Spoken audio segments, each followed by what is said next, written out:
jedhamu fuuldura ka jiru haroon namtolchee seena qabeessa Reflection Pool jedhamuun beekamutti irreeffatan.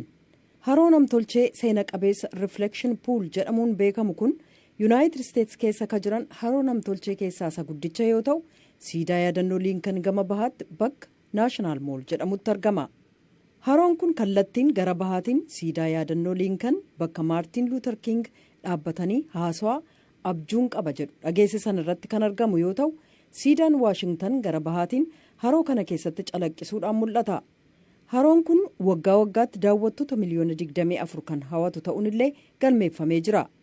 Daandiin namni gidduu kutee darbu gaaddisa mukkeetiin bareedee argama. Kaleessa guyyaa guutuu magaalaa Waashingtaniif naannoo isheetti kan roobaa oole ta'uyyuu bakka waggaa waggaatti walga'anii irreeffataniif sirba aadaa waliin sirban kanarraan oolle. Namoonni harka caalaan huccuu aadaatiin mimmiidhaganii garii ogobora qabatanii kaan haguuggilee adda addaa qabatanii Lincoln Memorial fuulduratti walga'an. Sirni irreeffannaa akkuma baratame kadhaa maanguddootaatiin jalqabame.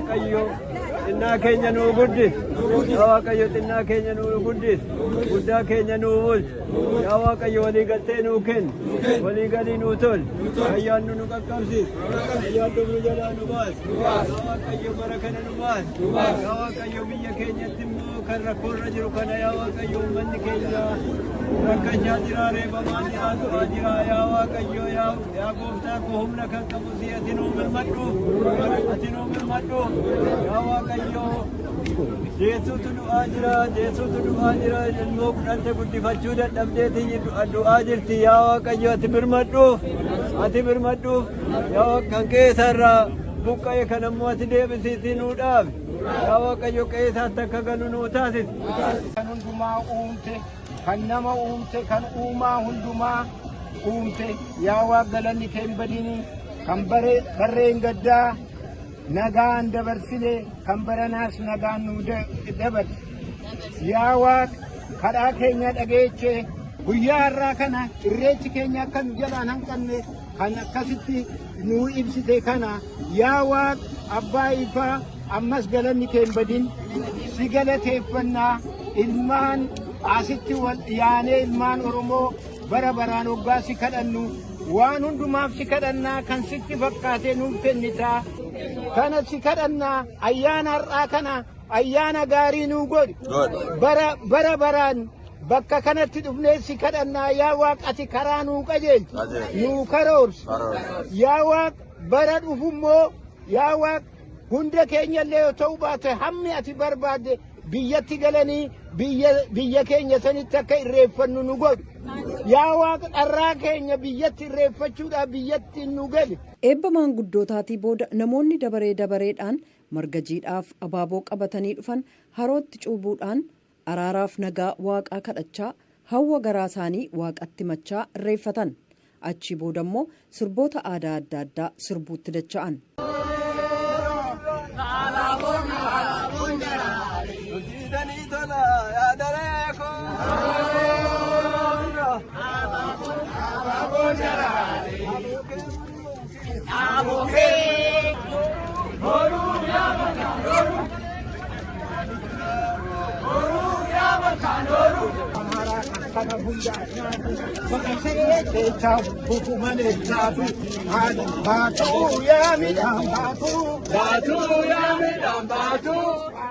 Waa'ee ayyaana irreechaa waggaa waggaadhaan ayyaaneffamu kana akka nuuf ibsan kan nuti gaafan maanguddoon as Waashingtan DC jiraatan obbo Tarreessaa Elemaa akkana jechuun nuuf ibsan.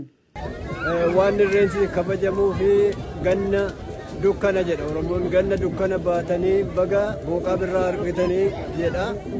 Kanaaf ganna bishaaniin guutaa dhoqqeedha, namni wal arguu hin danda'u, sana hunduma keessa bahee birraan bari'ee ennaa wal argu yaa Waaqayyo ganna sana dukkana sana keessaa nu baaftee booqaa birraatti kan nu argisiifte yaa Waaqayyo galanni si haa ga'u jedha. Nutis akkasumatti dargaggeessi dargaggeettiin jaarsi jaartiin addee kanatti baanee irreessa kana irreeffannee jirra baay'ee milkoofnee jirra. Hirmaattota tokko tokkos waa'ee ayyaanichaa maal akka itti dhaga'amu gaafannee turre. Waggaa ayyaana irreechaa galataa waggaa kanaan isin ga'e waggaan kun waggaa injifannoo bara araaraa bara nagaan bara injifannoo uummata keenyaa. Irreechi baranaa irreecha jiidhaadha. Jiinni gaariidha. Irroo batin hojii gaariidha inni. Har'a gammachuu guddaatu natti dhaga'amee bokkaan garmalee roobaa jira. Garuu ilmaan Oromoo aadaa isaanii kabajuudhaaf asitti walgeenyee jirra. Ayyaana irreechaa irreeffachaa jirra, kabajachaa jirra. Dargaggoon shamarran faayamanii baay'ee bareedanii mul'achaa jiru. Biyya keessaa warri akkasuma ayyaaneffachaa jirtan bakka ittiin isin ga'een jedha.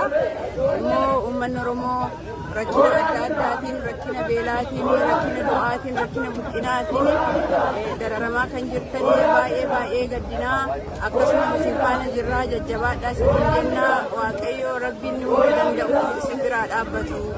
Hirmaattota keessaa tokko aadde Zannabach Gurmeessaa irreechi as Waashingtan DC keessatti akkasumas biyyoota Oromoo adda addaa keessatti ayyaaneffamu kan biyya keessatti ayyaaneffamu bakka bu'uudhaa baateyyuu akkanatti wal ga'anii irreeffachuuf waliin gammaduun akka dhaloonni aadaa isaaf biyya isaan irraanfanne taasisaa gammachuu guddaas nuuf kennaa jedhu.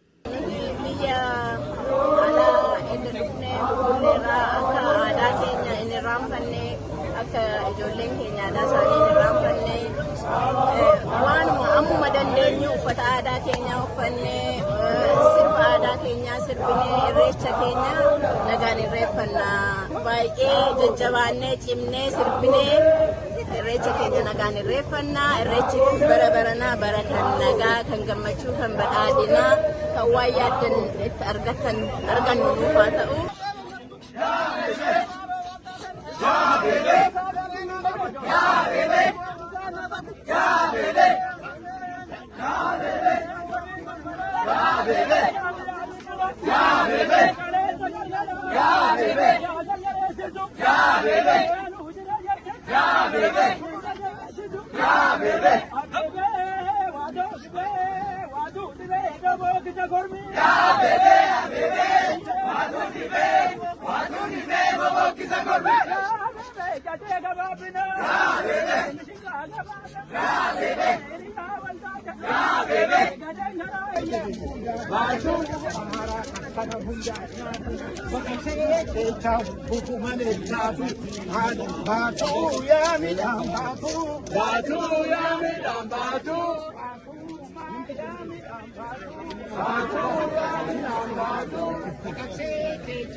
Ayyaanni irreechaa guddichi waggaa waggaatti ayyaaneffamu sanbata darbe magaalaa Finfinnee hora Finfinnee irratti dilbata kaleessaa immoo magaalaa Bishooftuu hora Arsadii irratti bakka uummanni miliyoonaan lakkaa'amu dhalattoonni Oromoo lammiiwwan Itoophiyaa kabiroof keessummoonni biyyoota ollaarraa dhufan argamanitti haala ho'aaf miidhagaadhaan ayyaaneffamee jira.